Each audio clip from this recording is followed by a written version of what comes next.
बिस्मिल्लाहिर्रहमानिर्रहीम। अस्सलाम वालेकुम। मैं हूं करामत मुग़ल और मेरे साथ हैं ईसा नकवी। नकवी साहब पाकिस्तान के हर टॉक शो में, करंट अफेयर्स के हर शो में एक बात जो हम पहले भी कर चुके हैं, सबसे ज़्यादा पूछी जाती थी नून लीग के गेस्ट से, मियाँ साहब कब वतन वापस आएंगे। मियाँ साहब लंदन से दुबई तक आए, फिर कहा गया कि अगला स्टॉप उनका पाकिस्तान है।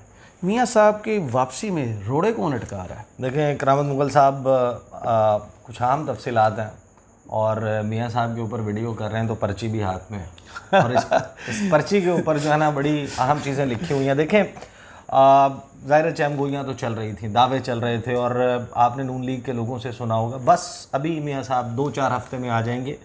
मरीम नवाज़ साहिबा ने आने के बाद जो इनिशियली जलसे किए थे वापसी के बाद, उसमें उन्होंने कहा था कि चंद हफ्तों में आ जाएंगे। सलीम साफ़ी को एक इंटरव्यू दिया था, उसमें उन्होंने कहा था कि 4 से 6 हफ्तों में आ जाएंगे। जी, ये दावे मुसलसल किए जा रहे थे। अब एक सवाल जो है सब लोगों के जहनों में, और एक जेन्युइन सवाल बनता है कि भाई की हुकूमत एस्टेब्लिशमेंट के साथ मामला ठीक है, आखिर कोई तो वजह होगी ना कि मियाँ साहब जो हैं वो कतरा रहे हैं। जी, उसके रीज़न्स, उसकी वजूहात आहिस्ता आहिस्ता खुलकर जो है वो सामने आती हैं। और ये जो दुबई में मीटिंग्स हुई हैं, मुलाकातें हुई हैं, उसमें भी था कि जनाब वापसी का प्लान फाइनलाइज़ किया जाएगा। यहाँ पर जनाब कुछ जलसों की तैयारियाँ शुरू कर दी जाएंगी, कुछ 14 अगस्त को आएंगे और परचम कुशाई जो है उसकी तकरीब में मियाँ साहब मेहमान खुसूसी होंगे, पाकिस्तान का परचम लहराया जाएगा। ये कहानी बड़ी दिलचस्प है। जो कुछ भी हुआ है, देखें गेमें बहुत ज़्यादा चल रही हैं। सही। और मुस्लिम लीग नून जो है अंदर से भी जो है उसमें बहुत सारे इसके ऊपर आरा जो है वो तकसीम है, मुनकसिम है। और पीपल्स पार्टी, इस पर सारे लोग जो है वो गेम में हैं। लेकिन हमारे सामने 3 बुनियादी तौर पर अब तक, जिसको विश लिस्ट कहते हैं, कि आपकी जो ख्वाहिशात की पर्चियाँ हैं वो 3 सामने आई हैं। एक थी इनिशियल विश लिस्ट। जी, मैं गुज़श्ता 7 माह की बात कर रहा हूँ, जब हल्के हल्के रूठे हुए माने थे। 6 से 7 माह में जो उनकी इनिशियल विश लिस्ट सामने आई है ना कि ये सब कुछ करें, उसके बाद कोई मामलात आगे चलेंगे। फिर उसके बाद एक अपग्रेडेड विश लिस्ट आई और अब जो है वो upgraded pro max wish list आ गई है कि अनोखे लाडले ने अब खेलने के लिए चांद ही सीधा मांग लिया। वो बहुत कुछ मांगा है। और ये जो है वो बेसिकली मियाँ साहब को जो है ना वो इस तमाम वक्त के दौरान एक तो फीलिंग ये आती है कि जो खबते अजमत है, जिसको ग्रैंडियोसिटी कहते हैं, कि मुझे उस स्टेचर के ऊपर डील किया जाए कि बस मेरे से ऊपर फिर इस मुल्क में सिर्फ कायदे आज़म, कायदे आज़म के बाद जो है या अमीरुल मोमिनीन का दर्जा दिया जाए। जिस तरीके की वो ट्रीटमेंट मांग रहे हैं ना रियासत से इस वक्त, वो बड़ी दिलचस्प है। और उसकी तफसीलात, उसका इजहार आपको मैंने अक्सर अपने वीडियोज़ में कहा कि जब आपने ये समझना हो कि किस किस्म की पैगाम रसानी जो है वो इस्टेब्लिशमेंट के साथ की जा रही है, फरमाइश की जा रही है, ब्लैकमेलिंग की जा रही है या धमकियाँ दी जा रही हैं, तो आप 3-4 लोगों के ऊपर नज़र रखें। उनमें से जावेद लतीफ़ एक है। सही। जब उनकी तरफ से दावतनामा आता है ना कि जावेद लतीफ़ साहब जो है वो PID में एक अहम प्रेस कॉन्फ्रेंस करेंगे, तो आप समझ लेंगे मियाँ साहब जो है ना वो अपना मुद्दा सामने रखने लगे। वो मुद्दा जो है मुख्तलिफ उसमें सामने रखा गया। देखें, एक चीज़ तो हमें पता थी, जो पहले से पता थी, कि मियाँ साहब ये चाहते हैं कि दौड़ हो, इंतखाब की दौड़ हो, और उससे पहले पाकिस्तान तहरीक इंसाफ के पैरों के साथ मन के 40-40 किलो के बट्टे जो हैं वो बांध दिए जाएं, पत्थर बांध दिए जाएं, और उसके बाद फिर मैं दौड़ूं और मैं जीतूं और मैं कहूँ देखूं मैं जीत गया हूँ। ठीक है ना। एक तो उनका ये है। दूसरा, वो मुकम्मल यकीन चाहते हैं, यानी उस स्टेज पर मामले को लेकर जाना चाहते हैं कि जहाँ पर बिल्कुल, क्योंकि उनका माजी, उनका ट्रैक रिकॉर्ड, जो उन्होंने PDM बनाने के बाद जो कुछ उन्होंने किया, लंदन में बैठकर तकारीर की, उसके बाद उनको ये लगता है कि अभी भी उनकी स्लेट जो है वो क्लीन नहीं हुई। अच्छा। और उनकी पार्टी में उनके भाई की पजीराई जो है वो इस्टेब्लिशमेंट के सर्कल्स में बहुत ज़्यादा है। वो यस मैन है। इस्टेब्लिशमेंट उनको बहुत हाई रेट करती है, शहबाज शरीफ को। सही। ये तो इनकार ही नहीं करते किसी बात से। एब्सोल्युटली। और हर काम बड़े बेहतरीन अंदाज में किए जाते हैं, सर झुकाकर। यस सर वाला काम है उनका। 1.25 साल में मुल्क की मीशत का बेड़ा गर्क कर दिया, सर झुकाकर। तो अब मियाँ साहब जो है वो अपनी जो वापसी है उसको किस तरीके से डिज़ाइन करें। पहले मैं आपको बता देता हूँ, जो इनिशियल विश लिस्ट आई थी वो थी, आपने जलसों में सुना होगा कि पहले एहतसाब होगा, फिर इंतखाब होगा, पहले तराजू के दोनों पलड़े बराबर होंगे, फिर इंतखाब होगा, पहले दूध का दूध और पानी का पानी होगा, फिर इंतखाब होगा। पहले तोशाखाना में नाअहली होगी, फिर इंतखाब होगा। पहले ये भी 200 पेशियां भुगतेगा, फिर इंतखाब होगा। अब ये जो इनिशियल विश लिस्ट थी ना, इसमें सवाए नाअहली के तमाम ख्वाहिशात पूरी हो चुकी हैं। सही। तो ये तो आपकी फरमाइश मरीम नवाज़ ने और इन तमाम नून लीग के लीडर्स ने प्रेस कॉन्फ्रेंसेस में, टॉक शोज़ में, एक दफ़ा उन्होंने मिठाई खा भी ली थी जब इलेक्शन कमिशन ने उन्हें नाअहल किया था। हाँ, वर्कर्स कन्वेंशन और उस सब में ये सब कुछ हो गया था। उसके बाद उस विश लिस्ट को अपग्रेड किया गया 9 मई के बाद। 9 मई के बाद जो पहली अपग्रेडेशन हुई थी ना इस विश लिस्ट की, क्योंकि जाहिर है कि अब तो वो मौका भी मिल गया था, बयानिया तो नहीं मिला लेकिन आपको मौका मिल गया पूरा।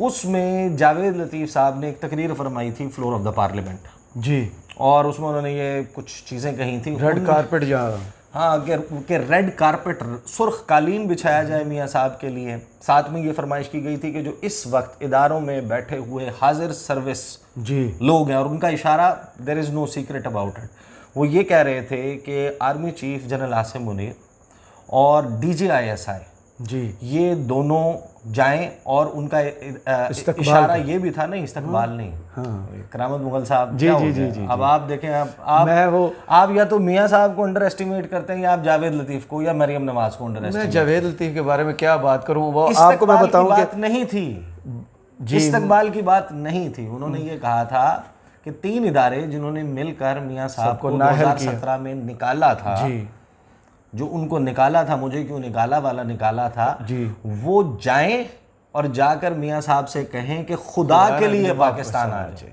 तो आप कह रहे हैं इस्तकबाल?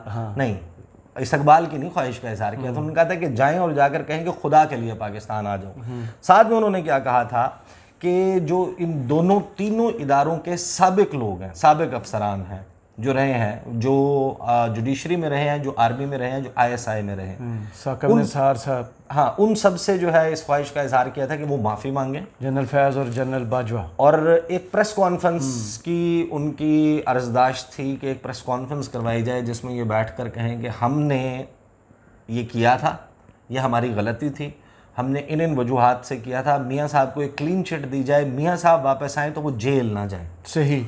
वो फिर सुर्ख कालीन बिछाया जाए और उनका इस्तकबाल, वालिहाना इस्तकबाल जो है वो हुकूमत तो जाहिर है कि उनकी है, इदारे जो हैं उनके सरबराहान वो भी वहाँ पर करें 21 तोपों की, जिस तरह सलामी जैसे कोई आता है ना, सऊदी फरमारवा आ जाए, चीन का सदर आ जाए, उनके लिए ख़ास प्रोटोकॉल होता है कि जनाब तैयारा पाकिस्तान की फ़िज़ाई हदूद में दाखिल हो गया, साथ ही JF-17 थंडर तैयारों ने तैयारे को लेफ्ट राइट से स्क्वाड करते हुए उनके जहाज़ को अपने हिसार में ले लिया, फिर जहाज़ लैंड किया, फिर उसके बाद कैमरा लग गया, सीढ़ी लगी, शाहाना अंदाज में उतर के आए, उनको सल्यूट जो है ना वो बजाए जा रहे हैं, फूल पकड़ाए जा रहे हैं, 21 तोपों की सलामी है, कौमी तराना बजाया जा रहा है। अच्छा, एक तो पाकिस्तान का बजेगा, दूसरा नहीं पता किसका बजेगा, दूसरा फिर बाजा ही बजेगा। नहीं, फिर वो UK का ना, वो UK से ही आ रहे हैं ना, दूसरा वहाँ का फिर बजा लेंगे। बहरहाल अब क्या हुआ है कि इस सारी सूरत हाल में जाहिर है कि मियाँ साहब ने बहुत इंपॉर्टेंट, ये तो तयशुदा बात है कि अपनी पार्टी में और इस हुकूमत के तमाम फैसले वही कर रहे हैं। सही। चाहे आर्मी चीफ की अपॉइंटमेंट हो, उसका वो हमें नून लीग ने बताया कि फाइनल अप्रूवर और फाइनल कॉल जो है वो मियाँ मोहम्मद नवाज शरीफ की होगी। मिफ्ता इस्माइल को हटाने और इसहाक डार को भेजने वाली मुलाकात आपको याद होगा, एवन फील्ड डिपार्टमेंट न्यूयॉर्क से वापसी पे शहबाज शरीफ वहाँ पर बैठे थे, वहाँ पर मिफ्ता इस्माइल भी बैठे हुए थे, इसहाक डार भी बैठे हुए थे। उस मुलाकात के बाद मिफ्ता साहब ने अपना इस्तीफ़ा दे दिया था और इसहाक डार साहब जो हैं वो तैयारे पे बैठकर PM के तैयारे में आए। हाँ, शहबाज शरीफ के साथ नूर खान एयरबेस, चकलाला एयरबेस जिसको कहते हैं, रावलपिंडी में उन्होंने लैंड किया था। तो तमाम फैसले तो मियाँ साहब कर रहे हैं। निगरान वज़ीर आज़म किसको बनाना है, फाइनल गो अहेड मियाँ मोहम्मद नवाज शरीफ चेयरमैन PCB कौन रहेगा, कौन हटेगा, किसने रहना है, किसने हटना है, फलां मिनिस्ट्री किसको दी जानी है। अब रोड का और पुल के इफ्तिताह के अलावा ना तमाम मेजर डिसीजंस जो हैं वो मियाँ साहब खुद कर रहे हैं। सही। तो ये वहाँ पर जो बैठे थे उसमें 3-4 मेजर चीज़ें थी। एक थी मियाँ साहब की वापसी, जी, कब होगी, कैसे होगी, उसके लिए क्या तरीक़ाकार होगा। वो तरीक़ाकार अब उन्होंने बता दिया कि क्या तरीक़ाकार होगा, आगे की कहानी बता दिया। निगरान वज़ीर आज़म के हवाले से अब कुछ चैम गोइयाँ चल रही हैं कि एक ऐसी शख्सियत हैं जो पिंडी के लिए भी जो है वो काबिल कबूल हैं और इनके लिए भी फिर काबिल कबूल होनी चाहिए। तो कहीं ना कहीं मामलात क्लोज़ हो चुके हैं। सही। करीब आ चुके हैं। फाइनल ज़ाहिर है कि अनाउंसमेंट से पहले आप नहीं कह सकते। बहुत सारे लोग जो हैं वो अपने नाम जो है वो खुद से फ्लोट भी करवा रहे हैं, चाहे वो नजम सेठी हैं, चाहे वो मोहसिन नकवी दोबारा है, मोहसिन बेग है, या दीगर लोग हैं, मोहम्मद मालिक हैं, फहद हुसैन हैं, जिनका हम जिक्र कर चुके हैं। ढेर सारे लोग हैं और सहाफ़ी ज़्यादा हैं उसमें, ठीक है ना। लेकिन वो पता ये चल रहा है कि सहाफ़ी नहीं है, क्योंकि मियाँ साहब जिंदा भी तो मीडिया में है ना, फिर साथ में ग्राउंड लेवल पे क्या है, साथ में जाहिर है कि निगरान वज़ीर-ए-आज़म, फिर काबीना में कौन किसका क्या हिस्सा होगा, असम्बली कब तहलील करनी है। अभी तक जो लिस्ट जो बेसिकली डेट आई है ना वो ये कि तारीख से 1 दिन पहले या 2 दिन पहले असम्बली जो है वो तहलील करने की समरी भिजवा दी जाएगी। और क्योंकि असम्बली वक्त से पहले तहलील होगी तो 90 रोज़ मिल जाएंगे। यानी कि आरफ अलवी साहब के पास भी वो मार्जिन ना हो कि इसको रोक दे, 48 घंटे के अंदर अंदर वो खुद बहुत तहलील हो जाए। ठीक है, अब जब ये सब कुछ हो गया तो वो पहलवान कौन सा होगा? जब ये तमाम चीज़ें फाइनल हो गई टेक्निकली, जी, हमें तो यही बताया गया और यही ऐलान किया गया कि अब जनाब ये सारी चीज़ें फाइनलाइज हो गई हैं जी, तो उसके बाद तो मैदान और दंगल तो पाकिस्तान में होना है और पोस्टर बॉय मियाँ मोहम्मद नवाज शरीफ है। तो इसके साथ ही अगला ऐलान ही होना चाहिए था कि फ़लाँ दिन फ़लाँ तारीख़ को दुबई से महवे परवाज़ होंगे और उनका तैयारा बादलों को चीरता हुआ स्ट्रेट ऑफ हॉर्मुज़ के ऊपर से उड़ेगा, अरेबियन सी के ऊपर से 360 का टर्न मारेगा और पाकिस्तान की फ़िज़ाई हदूद में बलूचिस्तान के रास्ते दाखिल होगा और उसके बाद बादलों को चीरता हुआ पाकिस्तान के दिल लाहौर में लैंड करेगा और फिर वहाँ पर ऐसा फ़कीदुल मिसाल इस्तकबाल होगा कि दुनिया जो है वो आशश कर उठेगी। बिल्कुल होना तो ये चाहिए था टेक्निकली, लेकिन वहाँ से जैसा उनके भाई ने किया था जब ये पहली दफ़ा लंदन से आए थे गिरफ्तारी देने। अब upgraded pro max wish list सामने आती है जब जावेद लतीफ़ साहब बराजमान होते हैं, जलवा अफरोज़ होते हैं तमाम टेलीविजन स्क्रीन पर। आप जावेद लतीफ़ पे जो कमेंट करना चाह रहे हैं मैं नहीं चाहता कि आप वो कमेंट करें। चले फिर आप कंटिन्यू करें।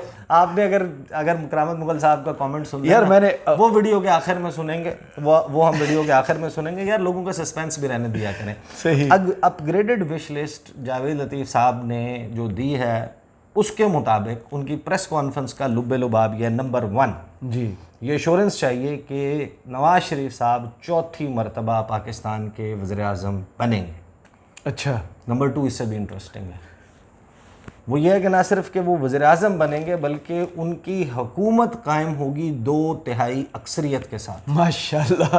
वोट 2/3 मेजॉरिटी के साथ, वोट भी घर से ही डाल लेंगे। और तीसरी ख्वाहिश जो है वो बड़ी इंपॉर्टेंट है और वो उन्होंने शिकवा किया अपनी हुकूमत से और इस्टेब्लिशमेंट से। अच्छा, अपनी हुकूमत से भी? क्योंकि देखें 9 मई के बाद उन वाक़यात के बाद हुकूमत मुसर है तमाम इम्पोर्टेंट बुज़रा। उन्होंने ये कहा कि मनसूबा साज इमरान खान, अच्छा, खान साहब गिरफ़्तार नहीं हुए अभी तक। मनसूबा साज अगर आप सब लोगों को सज़ा भी दे रहे हैं, गिरफ़्तार भी कर रहे हैं, तो अगर ओनस और तमाम तर रिस्पॉन्सिबिलिटी चेयरमैन तहरीक इंसाफ पर डाली जा रही है तो अभी तक वो गिरफ़्तार क्यों नहीं हुए? He should be arrested.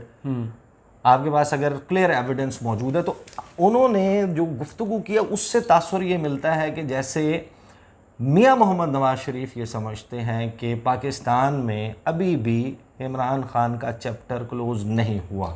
वो तो अवाम शायद उनको इदारों में भी कोई सपोर्ट हासिल है। इसलिए जावेद लतीफ़ साहब ने जो प्रेस कॉन्फ्रेंस की उसमें उन्होंने ये फरमाया कि मैं हुकूमत से पूछता हूँ कि उनको गिरफ़्तार क्यों नहीं किया जा रहा। अब हुकूमत किसकी है? वो खुद वफाकी वज़ीर है। वो वफाकी वज़ीर हैं और वो वफाकी वज़ीर वाली कहानी हम आखिर में सुनेंगे आपसे। और चौथी बात जो है ना वो उसमें बहुत से राज पोशीदा है। अच्छा। उनका एक और जुमला है प्रेस कॉन्फ्रेंस का, वो बड़ा इंपॉर्टेंट है। उन्होंने कहा कि नवाज़ शरीफ को पाकिस्तान आने से और नवाज शरीफ को चौथी मरतबा वज़ीर-ए-आज़म बनने से दुनिया की कोई ताकत नहीं रोक सकती। इसके बाद उनकी आंख खुल गई नहीं, इसका मतलब क्या है?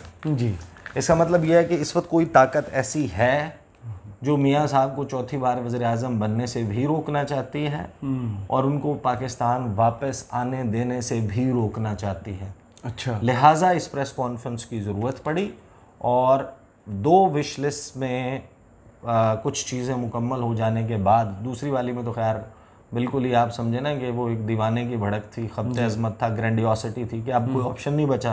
अब तो 9 मई हो गया, अब तो वो रिवाइव भी नहीं हो सकता, तहरीक इंसाफ के साथ तो पैचअप नहीं हो सकता। इमरान खान के ऊपर जो है वो बड़ा सारा सुर्ख रंग का जो है वो कांटा लगा दिया गया है। जी। तो वो अब क्योंकि हो चुका है तो अब इस सिचुएशन को कैश किया जाए। सही। बिलावल के पास, पाकिस्तान पीपल्स पार्टी के पास वोट पूरे नहीं, कैंडिडेट भी पूरे नहीं है। जी। वो अगर खड़े करने लगे तो उनके पास पंजाब में इतने चेहरे नहीं हैं कि जिनको वो हर हल्के में खड़ा कर सकें, सही। सूबाई असम्बली के लिए मैदान में उतार सकें। तो हुकूमत क्या बनाएंगे? सही। यानी वो हुकूमत क्या बनाएगा जिसके पास कैंडिडेट नहीं है। जी। तो मियाँ साहब के लिए एक बड़ी ज़बरदस्त सिचुएशन क्रिएट हो गई कि तहरीक इंसाफ तो 9 मई के बाद, 9 मई का जो वाक़यात हुए उसके बाद तहरीक इंसाफ तो हो गई माइनस। सही।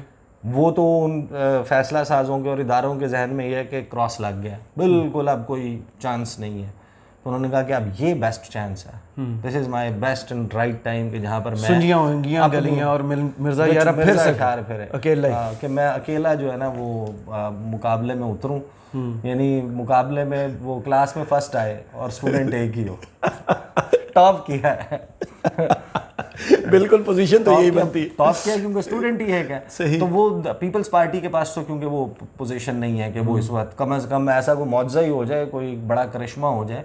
तो अब उन्होंने जो बात की इसका मतलब ये है कि नून लीग के अंदर भी कुछ लोगों की ये ख्वाहिश है कि उनमें से कोई बन जाए, और नून लीग के बाहर बहुत सारे लोग, उनके लिए भी फेवरेबल ये है कि मियां मोहम्मद नवाज शरीफ ना हो। तो ये जो बाकी बहादुरी की कहानियाँ हैं ना कि पाकिस्तान की तारीख ने इतना बहादुर लीडर नहीं देखा जिसने वोट को इज्जत दो के नारे के पीछे वीडियो मैसेजेस पर बैठ के तमाम बहादुर लोगों के सामने सीना तान के खड़े हो गए, ऐसी कोई कहानी नहीं है। मियाँ साहब जो हैं वो अपने जंग मैदान में होती है, अपने लिए एक परफेक्ट सिचुएशन चाहते हैं। वो ये नहीं चाहते कि वो आएँ तो उनके घर को भी सब जेल करार दिया जाए। वो परफेक्ट सिचुएशन क्रिएट होगी और वो उनके लिए लगता ये है क्योंकि सिचुएशन जिस तरीके से अब जिस मकाम पर बढ़ रही है वहाँ पर मामलात वहीं जाते हुए दिखाई दे रहे हैं। सही। बहुत शुक्रिया ईसा नकवी आपके तज़किया का। सुना दें किस्सा मैं क्या सुनूं, सारी गुफ्तगू तो ख़त्म हो गई। जावेद लतीफ़ साहब ने ना बता दें 22 अप्रैल 2022 को हलफ उठाया वफाकी वज़ीर का। अब तकरीबन उनको 450 दिन हो गए वफाकी वज़ीर बने और हुकूमत भी उनकी अपनी है। अब उनका गुस्सा बताता हूँ क्यों है इस हुकूमत पे। वो मज़े तकरीबन सारे ले रहे हैं, घर सरकारी है, गाड़ी सरकारी, पेट्रोल है, मेडिकल, सब कुछ सरकारी खर्चे पर वो यशी कर रहे हैं। हो सकता है वो ना ले रहे हैं। हाँ, और वजारत उनके पास कोई नहीं अभी तक। नहीं, वजारत को अच्छा इसको कहते हैं वजीर बेमहकमा। हाँ, वजीर और प्रोफाइल नहीं दिया और ये हाँ पोर्टफोलियो जिनको नहीं दिया जाता है। ऐसे माजी में भी कुछ मिसालें ऐसी मिलती हैं और आपको पता और है वो इतना बोलते नहीं है ना जी। ऐसे वज़रा भी रहे हैं जिनको ताहयात जो है वो वज़ीर मुमलिकत का दर्जा दिया गया और उनका प्रोटोकॉल स्टेट मिनिस्टर का दिया गया है। गालिबन जहाँ तक अगर if I am not wrong जिस वक्त सकूत ढाका हुआ तो कुछ लोगों ने जिन्होंने बंगाली होने के बावजूद और उधर एफिलिएशन होने के बावजूद पाकिस्तान का इंतखाब किया और वफादारी पाकिस्तान के साथ की, उनको शायद जो ये टाइटल और चीज़ें उनके साथ रही थी बड़ा अरसे तक। फाइनल नोट के ऊपर एक जिस तरह सफ़ीर भी होते हैं ना उसमें भी एक होता है एम्बेसडर एट लार्ज। जी बिल्कुल। एम्बेसडर एट लार्ज का मैं उर्दू तर्जुमा नहीं कर रहा, लेकिन वो जो एम्बेसडर एट लार्ज है वो भी एक होता है कि वो किसी मुल्क के लिए स्पेसिफिक नहीं होता बट वो आपके बहुत से हमारे जो है वो सफारतकारी में देखता है। चलें, बहुत शुक्रिया ईसा नकवी आपकी तज़किया का। कमेंट्स बॉक्स में ज़रूर बताइएगा ये वीडियो आपको कैसी लगी। इजाज़त दीजिए, अल्लाह हाफ़िज़।